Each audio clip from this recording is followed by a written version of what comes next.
Hey there, one-stop co-op shop viewers. This is Mike, and I'm going to try my first attempt stepping in for Colin while he's taking his break.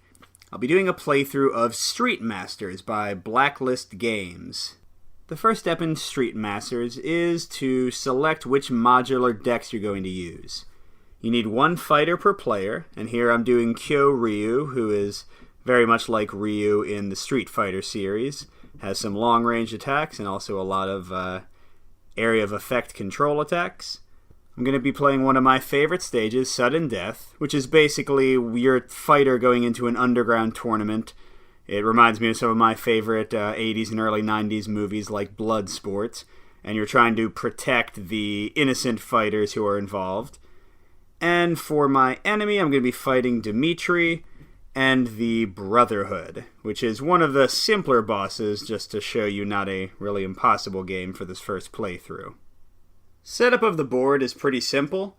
You place these 5 crate tokens, one each, on these little crate spaces, and these become loot you can get during the battle to gain items.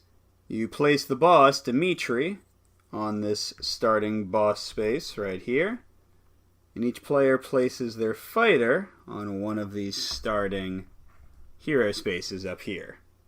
Additionally, the stage will have its own unique setup rules. In this case, Sudden Death says, remove Call the Weak from the stage deck and put it into play in the enemy play area. Each fighter searches the stage deck for one copy of a new challenger. Put those cards into play in the stage play area, placing the tokens active side up, and shuffle the stage deck. So to show you what the card was referring to, you've got a player area, an enemy area, and a stage area. The stage area includes this setup card, which on the back has some rules for the stage and actions you can take. It's got Call the Weak, which it's said to call out, which is basically going to give the boss a special activation to go over and attack these other fighters in the ring with you. And additionally, you start with one new challenger, who's going to be a target of the enemies, but might also help you fight sometimes. And if too many of them get killed, you lose the stage. As for the enemy area, you start with only the boss in play. You'll see he's got a life total, which is multiplied by the number of players. I'm playing single player, so he's got 20 life. He's got his attack, which is 4 white dice, which we'll get to when we have a combat. And additionally, and this is how every enemy works, you've got his activation, so what he's going to do on his turn. In this case, Dimitri's a bit of a defensive boss at first. He only gets defense tokens and fights you if you're already engaged with him, so if you avoid him, he usually won't hurt you, but that'll change pretty quickly. You've also got the enemy deck, which is mostly made up of minions that'll be spawned as the game goes along and attack you, but also has some upgrade cards for Dimitri. He's a big gear guy, so he's going to get things like guns and rocket launchers and other crazy stuff as the game progresses. Finally, you have the player area, which at first only starts with your character card. Similar to an enemy card, you have your life total, which is 20 for Kyo Ryu. You have the amount of power it takes to flip his card, so every character has a charged side that will make them have a more powerful attack ability. You've got the type of attack. There's punch attacks, kick attacks, and grapple attacks. So in this case, Kyo Ryu's basic attack is a punch attack, and that's most of his attacks. And then finally, you've got the information on his main attack down here. You'll see it says, attack 2 red dice. Players generally use red dice and enemies generally use white dice. After this attack, gain 1 power for each Tempest card you control. So each of the hero decks is totally unique. They have a mix of 3 types of cards. They've got Tactics, which sometimes have types. So in this case, this is the Tempest card, his player deck referred to. And Tactics stay in play in your player area. So they're kind of like permanent upgrades that you can use again and again. Then you've got attacks and abilities. Both of these are one-time use and then discard cards. The difference is attacks tend to hurt the enemies, whereas abilities tend to be more defensive effects or movement effects or other things that don't actually deal direct damage. But again, they both get discarded the same way when they're used, and some things will interact with attacks or abilities differently. So to complete setup, and it is really quick in this game, I drew one challenger as instructed by the stage deck, and I'm going to find the matching objective token, which has an active and an inactive side, but the stage said all these guys start as active. And I'm going to put him on the matching space. This is where he starts. Unfortunately for me, very close to the boss, and pretty far from me, so this guy might not last very long. And I've got Call the Weak ready to go, and I'm ready to draw my starting hand and begin my first turn. So in Street Masters, you start out with 4 cards at first. And let's just look at each of these. So I've got Aura Bakudan, which is pretty much his version of Ryu's Fireball. And first of all, you'll see that it is a tactic, which means it stays in play. It's one of his Tempest cards. So there's a permanent upgrade, or semi-permanent. It's got a little star icon, which means it's unique. So I could not have another copy of this exact same card in play. And I've got 2 abilities. I can exhaust it. That means every turn I can just tap it to do this. To roll 1 red die of attack. This attack deals general damage and may target an enemy within 6 spaces of you. We'll get to general damage and all the different types of damage when we get to our actual first combat. But there's a range attack, 6 space range, I can use every turn. Feint means I discard the card entirely while it's in play, whether it's exhausted or not. And in this case, I again attack 1, but it deals direct damage, which is better than general damage, and again, we'll explain why soon. Still within 6 spaces of me. Before this attack, you may discard any number of power, gaining +1 red for each power discarded. So this attack, I'll tell you from experience, can be huge, but then you lose the card afterwards. Okay, our next one is Kanketsusen, which is similar to Ryu's little uppercut attack. So it says I may move 1 enemy up to 3 spaces toward you, so bring them to me, and then attack 2 red dice.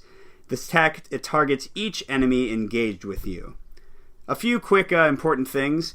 Anytime something says to attack but does not specify a range, it always has to be range 1, so somebody right next to you. And that is what engaged means. An enemy is engaged with you when they're in a space adjacent to you, and you're engaged with them, vice versa. So that's an attack. Pull the enemy to me. I've got a second copy of Aura Bakudan, which isn't too useful since I can only have 1 in play at a time. And finally, I've got an ability, Drawn from the Sky. Discard 2 defense tokens of your choice from each enemy within 4 spaces of you. We'll get to those in a second. Then heal 1 damage for each enemy affected by this card. So I get to do a kind of area of effect defense debuff on enemies and heal myself from it as well. Okay, now, I've got these 4 cards, but I'm allowed to mulligan as many as I want. So I'm fine with these 2, but I don't need a second Aura Bakudan, and I don't really want a healing effect at the start of the game. So I'm going to put those to the side, draw 2 replacements. Let's see what we get. Eye of the Storm, that's an attack. Okay, attack 2 red dice. After this attack, you may discard any number of power to gain an equal number of defense tokens of your choice. So I get to do a mix of attack and defense. Nice little ability there. And then, ooh, another tactic. I like having tactics to get my power going. It's another unique one, so again, I can't have 2 copies of Riding Lightning in play. Before each of my attacks, you may discard 1 power, and we will get to power soon, I promise, to gain +1 red die for that attack. So it's a permanent chance to boost my attacks. Pretty awesome. And then additionally, at the end of every one of my turns, I gain 1 power for free, which, since you'll see a lot of my abilities, Ryu's abilities resolve or require power, that's pretty awesome. And then another feint, so I can trash the card entirely to move a number of spaces equal to my current power. So if I'm really in a bad way, I can move really quickly with this. So I'm feeling pretty great about this opening hand. I've got 2 tactics I can get into play.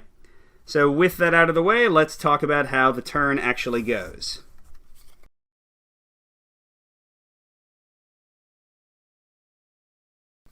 So the game comes with this great little player reference card that's also used to mark which players have activated when it's turned.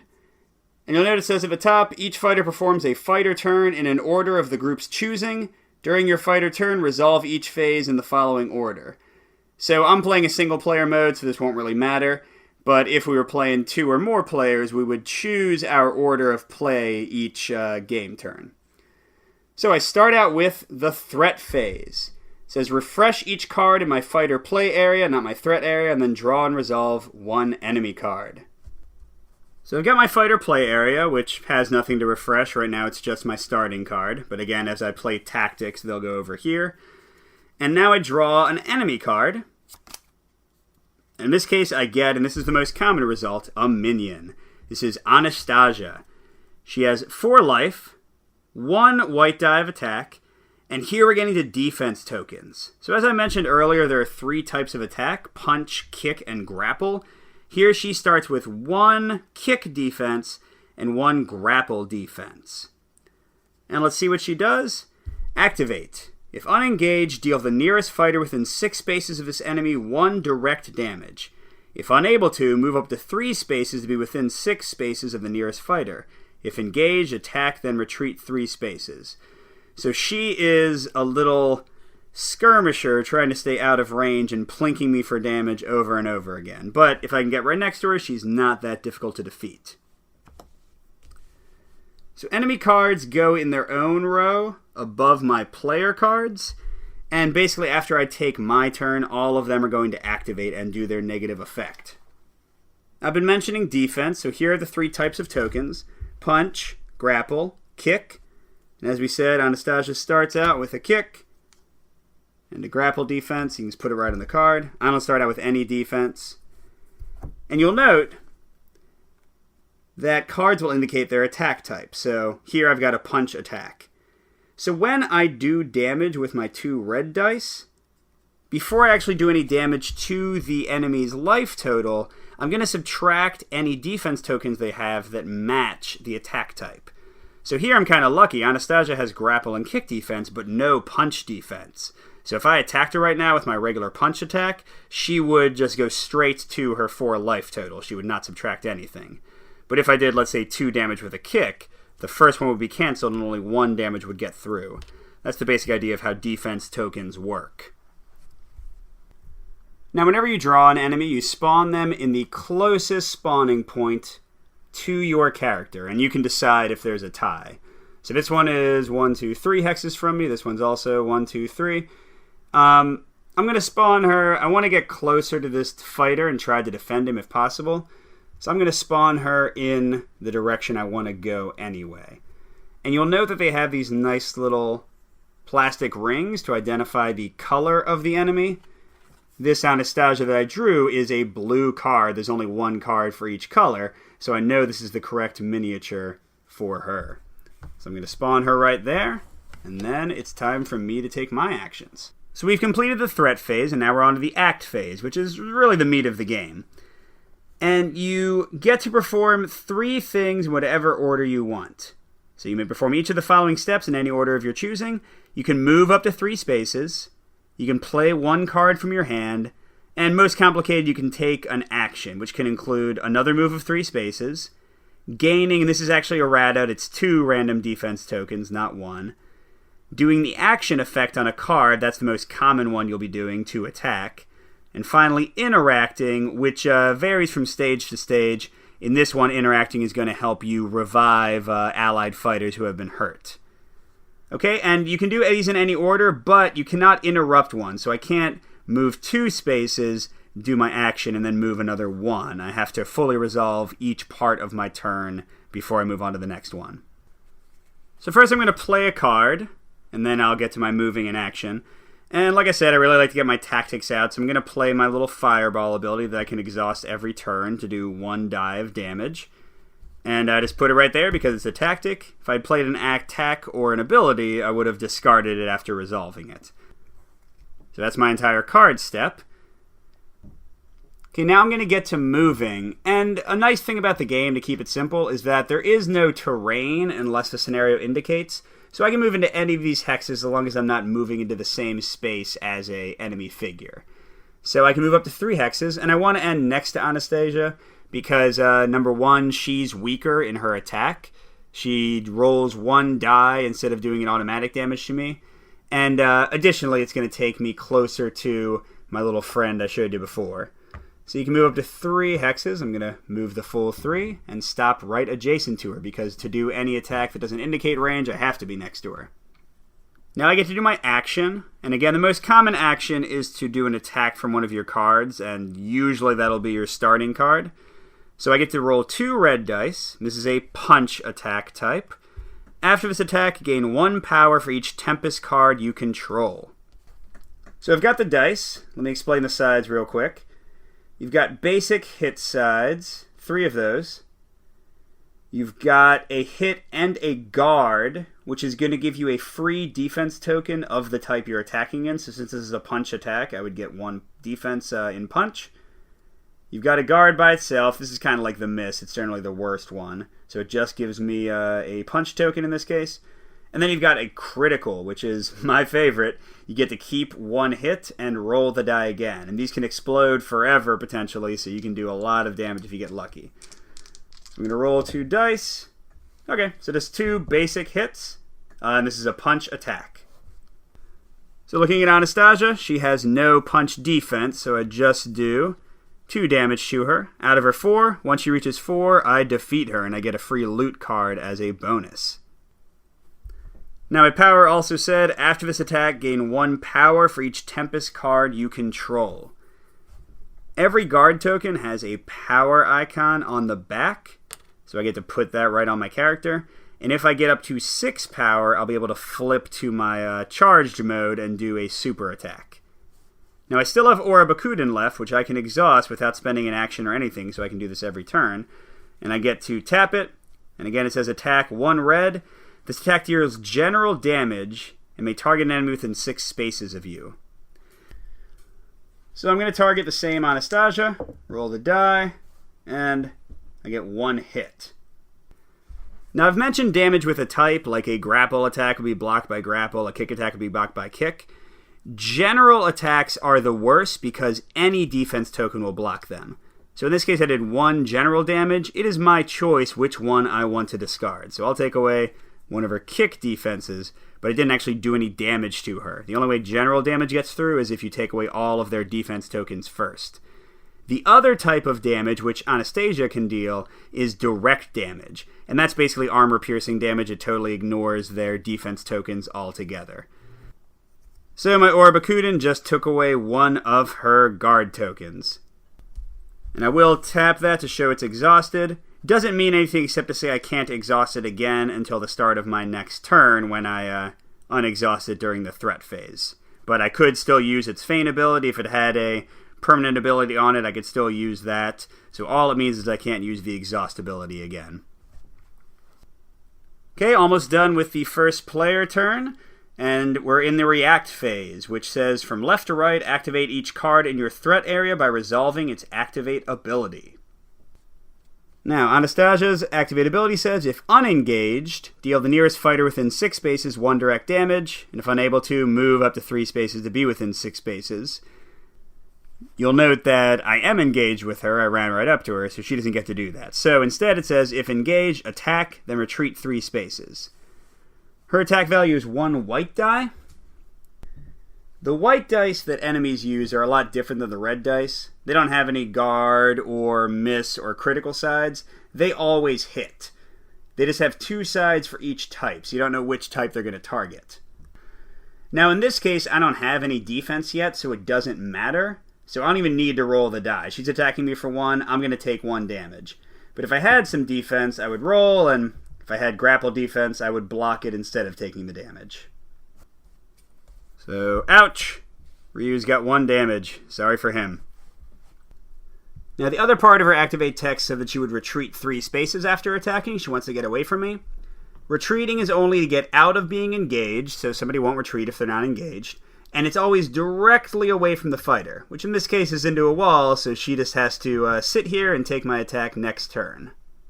Alright, so I finished my react phase. I only had Anastasia to activate, so that was pretty quick. And then I get to draw 1 card and flip this card. And again, in a solo game, that's it. I'm going to go right on to the enemy turn. But in a multiplayer game, some other player would now go through that whole sequence before they flipped their card until all of us had taken a turn. So I get to draw 1 card. And it is another Eye of the Storm. Grapple attack, 2 dice. I can discard a number of power to gain an equal number of defense tokens of your choice, which might be useful to potentially play next turn because right now I have 0 defense, and that's not feeling too safe for me. Okay, next we go on to the enemy turn. Group activates each card in the enemy play area from left to right by resolving its activate ability. So in most games, you're going to start with just the enemy boss card in your enemy area. And again, he's got 4 attack, but let's see how he actually activates. Dimitri gains 2 random defense tokens and attacks each fighter engaged with him. Then each target of that attack must discard 1 grapple defense token. If at least 1 fighter cannot, Dimitri retreats 2 spaces. So he'll only hit you if you're next to him, and then he'll run away from you. So when somebody gains random defense tokens, you roll the same enemy attack dice, but in this case, they count as defense. So Dimitri here gains 2 grapple defense, which is added right to his card. And I usually stack them for bosses because they can get a pretty high amount of defense, and that way I can still see their text and everything. The rest of Dimitri's text doesn't apply because there is no one adjacent to him, so we skip the rest of his turn and move on to the stage turn. So in the stage turn, the group activates each card in the stay player area from left to right by resolving its activate ability. Then you draw and resolve 1 new stage card, and then you flip this card back over and take another player turn. So we haven't looked at the cards too closely for the stage, but they kind of define the special rules going on. So the stage rules say each objective token enters play active. Each time an objective would suffer any amount of damage, the corresponding token becomes inactive instead. And remember, the objectives are these allied fighters who I'm trying to protect. Each time an objective is executed, that means killed by the boss, and we'll get to that in a second, its token is placed on this card, and its card is removed from the game. If there are 3 tokens on this card, the fighters lose. So that's my loss condition. My win condition is to defeat the boss entirely. And finally, this one gives me an interact, so I can use my action to interact with an objective. If adjacent to an inactive objective, flip it and place 3 random defense tokens on its card. So basically, I'm healing them and encouraging them and making them more defended. Or if engaged with the boss, move up to 3 of your own defense tokens to an objective carried by the boss. The boss drops that objective active side up. So how does a boss pick up somebody? That comes from Call the Weak, which we're going to activate now. The boss moves 3 spaces toward the nearest inactive objective. That's one that's taken damage and been flipped over. Then, if engaged with that objective, the boss picks it up. The boss can only carry 1 objective at a time. So basically, when these allied fighters get knocked down, the boss will go run over to them and pick them up and try to kill them. Now, that we're skipping because there are no inactive objectives yet, so since that doesn't apply, we skip the entire activate text. And then finally, we got a new challenger, our red guy. So he's treated as a fighter while he's active on the map, which means people will attack him instead of me if they're closer to him generally. And then we get his activate. He's in the stage play area right now. He's not in the enemy play area. And it says if this objective is active, it advances 3 spaces toward the nearest enemy and attacks. Otherwise, it gains 1 random defense token. So he is active, so he's going to try to run 3 spaces towards somebody and attack them for 2 dice. He uses white dice just like the enemies, which means he never misses. Now, if he was in the enemy play area, which would have resulted from him being picked up by Call the Weak, then the enemy would roll 2 of the white enemy dice, and if the exact same result came up, then this guy would be executed by the boss, and that would give him 1 of his tokens towards winning the game. So I don't want to let these guys get hit. If they do get hit, I don't want to let the boss pick them up. If he does pick them up, I want to interact with them and save them before he kills them outright. So I'd mentioned that the objective wants to advance 3 spaces towards the nearest enemy. So there's a couple different types of movement in the game. There's mainly move and advance. Now move means you just move closer as long as each hex is closer. It doesn't really matter very much. Advance is very specific in that they want you to try to make as few turns and direction changes as possible. So here it doesn't really matter. He's just going to go 1, 2, 3 and attack the boss. Good luck, little guy. But let's say he had been here. He would go 1, 2, 3, only 1 direction change, or 1, 2, 3, only 1 direction change. He would not choose to go 1, 2, 3, change directions multiple times. So it's a little bit of a nuanced rule, but usually pretty easy in practice. So again, this guy runs up to Dimitri. Let's see if he can hit him. So our challenger has 2 dice of attack. Dimitri right now only has 2 grapple defense. So I roll the dice, and he got a kick and a punch, neither of which Dimitri has defense for. So Dimitri takes 2 damage out of his 20, and that was not even from me attacking. So yes, good job, dude. You're about to get destroyed, but I'm very proud of you for this moment. Before we get back to our fighter turn, we're going to draw and resolve 1 new stage card. So in this case, we get, oh gosh, Personal Vendetta. So this is an event. Some of these cards stay in play, especially new objectives, but these are just one-offs and then discarded. Each active objective on the map advances 3 spaces toward the nearest fighter and then attacks 1 fighter engaged with it. So usually these guys are friends with me, like that one just punched the boss, but here he's going to silently decide he doesn't like me or I've wronged him in some way, and he's going to run over and try to punch me.